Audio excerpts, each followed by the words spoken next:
S'il est vrai que le dessein des églises était d'être des vases du témoignage de Jésus, quel que soit l'endroit où elles se trouvent, ainsi quand les églises sont abordées, dans chaque cas, cela se termine par à celui qui vaincra.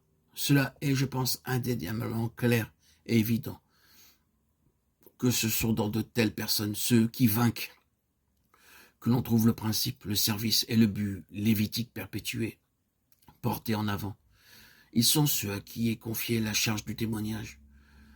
Cela est clair à la fois dans l'Ancien et dans le Nouveau Testament. Ils sont le peuple qui, en premier et en dernier lieu, réagit à tout écart de ce qui est appelé le témoignage de Jésus. Ils sont le peuple en qui la pleine pensée de Dieu concernant son Église est représentée. En affirmant ces choses, j'en dis beaucoup, appuyé et étayé par la parole de Dieu à chaque fois que le Seigneur allait avancer vers une nouvelle étape, à chaque fois que dans l'histoire éternelle, une crise était atteinte dans la marche en avant de Dieu. L'Éternel appelait les Lévites à monter au créneau et à se sanctifier. Ils sont le peuple de la situation critique et des crises jusqu'à la fin.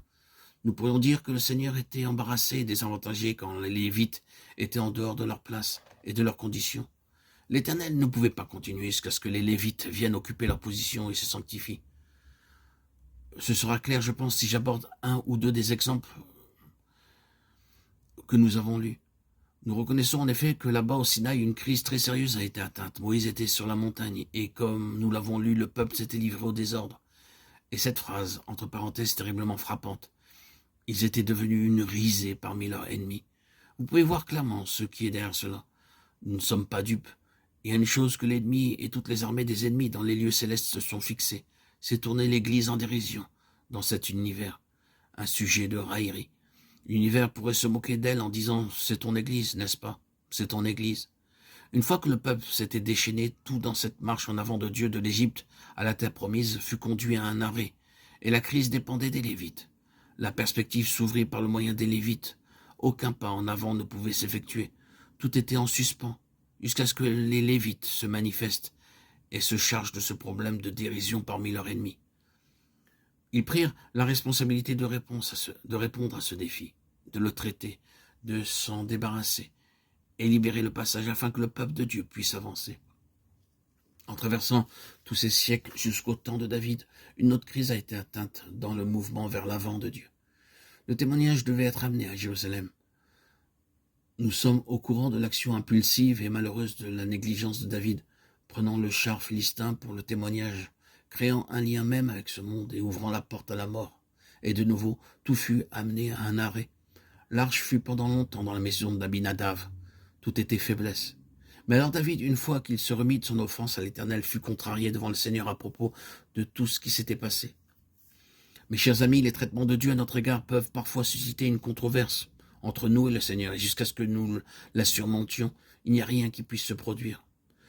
Le Seigneur ne fait pas des choses sans raison, il n'arrête pas tout, et il ne conduit pas au jugement et à la discipline sans une très bonne raison. Et très souvent, nous prenons toute la chose personnellement et nous nous montrons rebelles à l'égard du Seigneur. David fut irrité de ce que l'Éternel, ce jour-là, lui avait fait. Référez-vous à 2 Samuel 6:8. Eh bien, David, tu devras t'en débarrasser, quel que soit le temps que cela prendra, avant que le Seigneur aille de l'avant. Cependant, David était l'homme qu'il était, avec un cœur pour Dieu, découvrit quel était le problème, examina le tout de manière appropriée et trouva la réponse dans la parole. Nous la trouverons toujours dans la parole. Elle est là, quelque part, elle est là, la réponse à toutes nos difficultés, nos problèmes, nos contestations. Elle est là, quelque part, claire et directe. Et comme David était exercé devant l'Éternel, il y parvient en tournant les pages de la parole. Il tomba directement dessus sur la réponse à tout. Personne, excepté les Lévites, ne devait porter l'arche.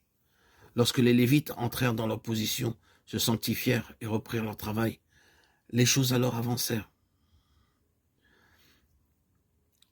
Ce que je voudrais vous montrer ici, c'est que chaque mouvement vers l'avant, chaque nouvelle avancée dans le grand dessein de Dieu est liée à ce concept, ce principe, ce peuple lévitique.